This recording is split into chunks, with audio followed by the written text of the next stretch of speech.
Dans la région, ce ne sont pas les opportunités d'implantation qui manquent de part et d'autre de la frontière, mais créer une entreprise ailleurs ne s'improvise pas. Aux différences fiscales, administratives ou culturelles s'ajoutent d'autres paramètres encore. La récente table ronde du Grand Genève a abordé en toute franchise les avantages et inconvénients d'une bilocalisation.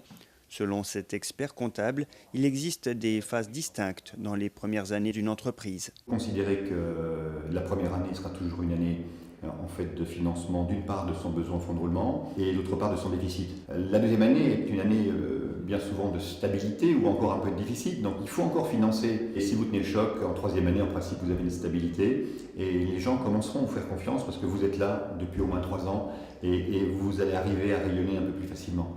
Et on va enfiler un costume sur un projet. On va pas commencer à acheter un costume et essayer de rentrer dedans. Ajoutons que certaines questions liées au télétravail sont en train d'être adaptées légalement. Pour cette déléguée de la DGDRI à Genève, l'entrepreneur peut compter sur des aides administratives, mais pas qu'on fasse le travail à sa place. On ne va pas prendre l'entrepreneur par la main et le coacher de A à Z. Donc l'administration, il faut la considérer comme un partenaire. Donc elle est là pour répondre, pour accompagner, pour rassurer, pour conseiller. Ça fait déjà plusieurs années qu'on a créé avec différents partenaires le guide du créateur d'entreprise à Genève, qui permet de trouver toutes les informations pratiques pour réaliser, créer une entreprise. Ceux qui ont déjà expérimenté la formule ont connu des fortunes diverses.